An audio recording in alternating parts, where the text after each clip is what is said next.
Ayan, magandang hapon po sa ating lahat. So, dudugtungan natin yung video na ginawa natin. Napansin ko maraming nagko-comment. So, pasensya na talaga kung medyo natagalan yung pag-upload natin ng video. Sa dami na rin talaga na yung ginagawa. Nabasa ko doon sa mga comment na marami silang mga gustong makita ng mga videos. So, hindi ko na po kayang isa-isahin. Ngayon, gagawa tayo ngayon ng tutorial about sa scaling. So, don't worry po sa lahat po ng nagko-comment doon. Gagawan po natin ng video yan. So, mauna muna tayo doon sa scaling. Tara, samahan niyo ako.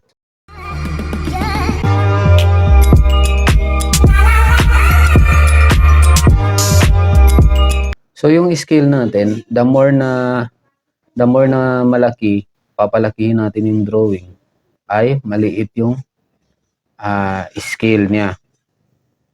Kapag papalitin naman natin yung drawing, ay malaki yung scale niya. Okay. So, katulad ng 1:50, 1:200. So, 1:200 kasi, ibig sabihin, papaliitin mo yung drawing. Pag 1:50, papalakihin mo yung drawing. Ganun lang yan. So, tara, pagkita natin. So, dito, meron akong nagawa dito. Dito natin gawa ng sample sa ating column footing detail. Yan, copy natin yan. Ito lang sa labas para hindi masira yung drawing ko. So, ito kasing drawing dito ay mga legend yung ginamit. Kasi pag legend, pag gagawa ka ng drawing, ang papalitan mo lang yung mga scheduling sa table. Pero hindi katulad nung gagawin mo talaga yung drawing ay gagawa ka talagang ng from the start na drawing. Hindi katulad nung kukopihin mo lang ito and then i-edit mo lang yung template. So, ito na. So, katulad nito guys, so, sa mga residential lang na building, wala naman sigurong poste na abot ng 1.40 meter. So, ang ibig sabihin lang nito guys, naka-scale tayo. Naka-scale ito siya. So, titingnan natin dito sa baba.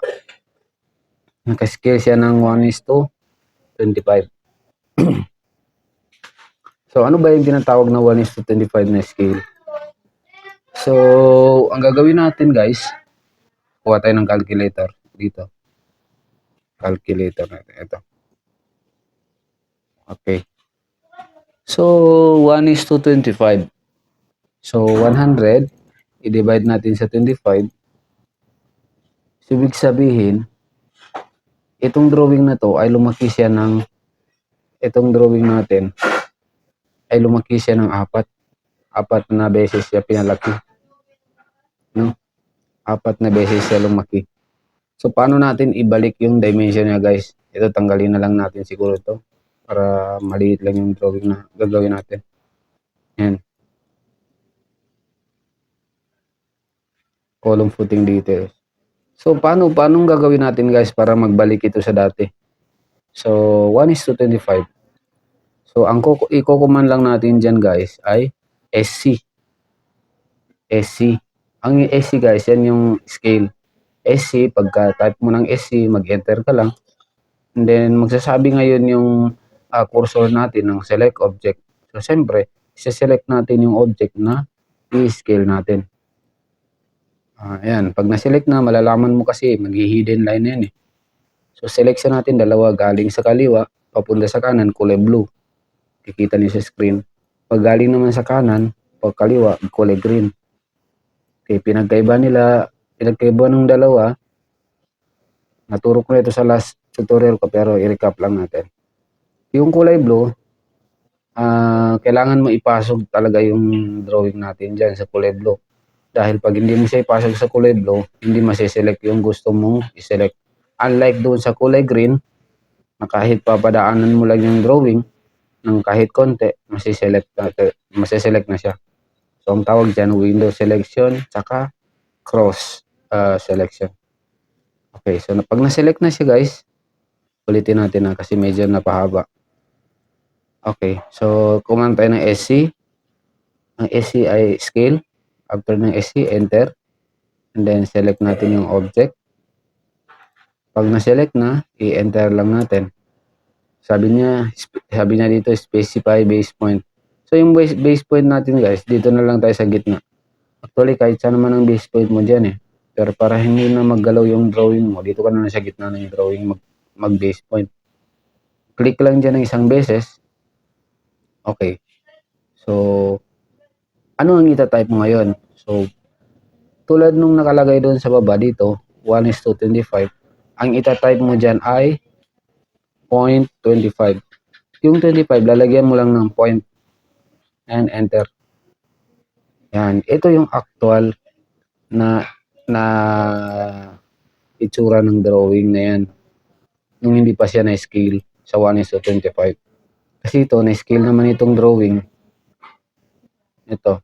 So, katulad nga guys, no, yung sinabi ko, pagpalagay natin, ito kasi ito yung actual na drawing. Maliit lang masyado. So, kung ilalagay natin dyan, hindi siya naka-scale. Tama 0.35. And then, malaki masyado ito. Ito, pag i-print natin itong drawing na to, hindi natin makikita ito sa actual. Maliit na siya masyado. No? So, yan yung importansya o advantage ng naka-scale kasi malaki. Ito malaki. Di ba? Okay. So, ito na nga siya. Ito yung actual na itsura ng ating column footing detail. So, paano natin, kasi ang ginawa natin ngayon guys, scaling nga, no? So, una tayo dun sa pagka-open ko ng drawing, nakadiretso na siya nag-scale, and then binalik ko lang siya doon sa actual na itsura niya. So, ito na siya ngayon. So, ngayon, ang scale natin ngayon, kasi nag-scale man ako 1:25, paano natin malaman kung yung scale na gamit natin sa AutoCAD na yan, kumbaga, alam natin kung ano. Kasi halimbawa, kung iniwan mo ang computer na yan and then merong nakigamit, so nag-scale siya ng ibang drawing, and then nung gagamitin mo na siya ay iba yung sukat na lumalabas. So, kailangan mo malaman kung ano yung scale ng kuan mo, ng AutoCAD na ginagamit mo ngayon. So, anong gagawin natin? Magko-command ka lang ng DIM. Pag DIM, enter ka lang. And then, i-type mo lang yung LFAC, LFACA, enter. So, 1 pa rin. Okay. So, 1, enter. So, escape lang tayo. So, ayun nga guys, no. Kailangan 1:100 pa rin yung scale natin. Okay. So, ngayon, magsisimula na tayo mag-scale ng 1:25. Kung ano ba yung tamang pag-scale ng 1:25. Okay, balik tayo sa calculator. Okay. Pag mag-i-scale tayo guys, always mauna ang 100. And then, i-divide natin sa, anong scale natin dito? 25. So, i-divide natin ng 100 sa 25. Ang magiging sagot niyan ay 4. So, ibig sabihin, pag 1:25 ang scale mo, kailangan mo i-scale itong drawing ng 4. So, paano naman guys kung 50 ang scale natin dito? Gawin natin 50. Ayan. Okay. Tapos, ang scale naman natin dito, tsaka dito. Iba-ibayan na lang natin guys yung scale para malaman natin kung paano ba talaga yung ano ba talaga yung itsura ng scale na tinatawag. Okay, so scale natin ito ng 1:10. Ito 1:50, 1:50, 1:25 natin ito. 1:, pag edit natin, type lang kayo ng ED or ed. Then click mo lang. Okay, 1:25. And then, ito gawin natin 1:200. Sige nga. Sorry. Tingnan natin guys kung ano talaga yung pinagkaiba nila. Okay. So, 1:10. Scale ko yung drawing ng 1:10. Ito guys, itong apat na drawing natin ay puro magkakapareho ngayon ito. Ito yung actual na drawing.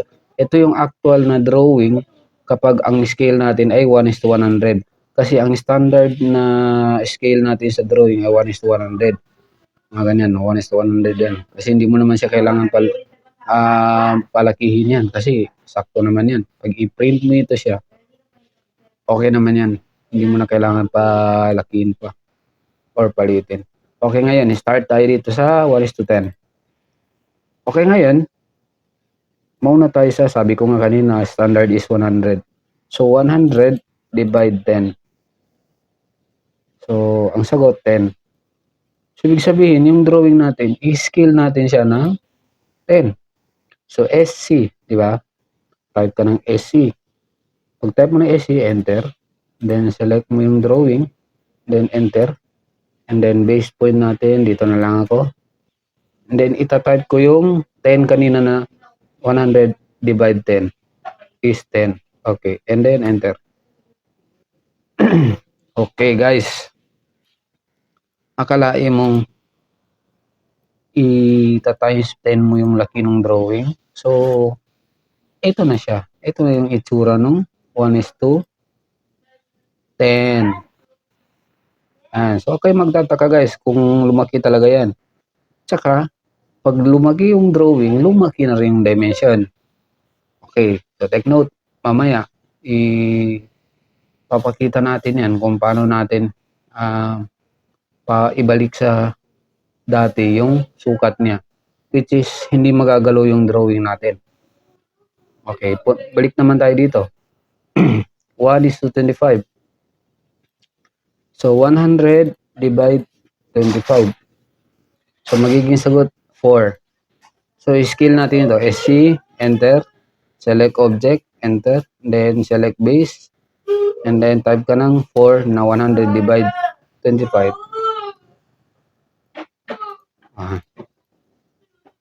Yan, huwag kayo magtataka guys ha. Yung hinihila ko lang yan kasi ibang kuman yan. Kung gusto niyo makita yung tutorial na nasa hanapin nila sa mga videos na in-upload ko. Okay guys, ngayon 1:25. So nagiging times 4 yung drawing natin. Yan yung times 4. Magkaiba sila ng sukat kasi 1.4 dito sa poste natin. Dito na sa 1:10 naging 3.5. Tingnan naman natin sa 1:50, no? So alam na natin yan, 100 divide 50 ay 2. So scale natin, SC, enter, select object, enter, base, and type 2. Yan lang. Okay, 1:200. Ano naman kaya ang 1:200? Okay, so 100 divide 200. So, sabi ko nga no, kanina, kapag malaki ang scale natin, lumiliit yung drawing natin. So, ibig sabihin, yung drawing natin, i-scale natin ng 0.5. So, SC, enter. Select natin yung object, enter. And then, click ng voice point, and then 0.5, and enter. Ayan. So, kita nyo guys, iba-iba yung sukat nila, no? Iba-iba. Ngayon, so, sir, paano natin malalaman ngayon kung ano nga yung sukat ng drawing na yan? Kasi, doon sa actual is 0.35, ngayon naging 0.30 na siya. 3.50 na siya. So, kailangan natin ibalik yung dimension ng drawing, yung sukat ng dimension na which is hindi nagagalaw yung ating drawing. So, anong gagawin natin guys? Okay. So, una, type tayo ng DIM. Pag type po ng DIM, enter. And then, type ka ng LFAC or LFACA. And then, enter. Okay. So, enter new value of dimension variable. So, ano ngayon yung dimension natin sa baba? So, 10. So, itatype natin dyan, 0.10 or 0.1. Pag type mo ng 0.10, i-type mo ang UP. Ang UP ay update. Pag type mo ng UP, enter ka. And then sabi niya, select mo yung drawing. Pag na-select mo yan, okay, select mo. Tingnan natin kung magbabago ba. Kung na-select ko na, pag-enter ko nito, tignan natin kung babalik yung dimension. Alright, so yan. Bumalik na sa 0.35. So 1.4, 0.35. Tama, no? So yung poste kanina, 0.35. Pero yung drawing natin, guys, ay ganyan pa rin. Naka-scale na siya ng 1:10. Take note, ang scale natin ngayon ay 1:10. 1:10 ang scale natin ngayon. So kapag gagawa tayo ng drawing dito na 1 meter, ayan, pag susukatin natin yan, ayan, 0.10 ang lalabas. Kasi 0.10 yung scale natin, 1:10. Okay? So yung 100 natin, ginawa nating 0.10 lang siya. Okay. So, dito naman tayo sa kabila. So, ang scale natin 1:25. Command ulit tayo ng DIM, enter, and then LFAC, enter. Ang scale natin ay 0.25. Sorry. 0.25 and UP or update, and then select object, and then enter. Alright. So, yan, bumalik na siya. Tingnan nyo guys, bumalik na yung sukat, 0.35, 1.4. Paano kaya nagiging 1.4 yan? Samantala 1.4 din ito. Samantala magkaiba sila ng laki. Okay, so yan yung halaga ng ating scale. Okay, so scale natin ng 1:50, dim, enter, LFAC, enter, 0.50 or 0.5, enter, and then UP, enter, and then select natin yung object, and then enter. Alright. Okay, so nandito naman tayo ngayon sa 1:200. Okay, dim, enter, LFAC, enter. Okay, so ngayon, 2. Yung at 200. Ngayon, ang scale na ilalagay natin ay 2. Kasi lumampas na siya ng 100. So, kung 1:300 ay 3 ang ilalagay natin. 1:400 ay 4. Okay, so meron lang siyang point pag bumaba siya ng 1:100. Okay, so i-type natin yan, ulitin natin. Dim, enter, LFAC, enter, 2, enter, and then UP, enter, and then select natin yung drawing, and then enter. Ayan.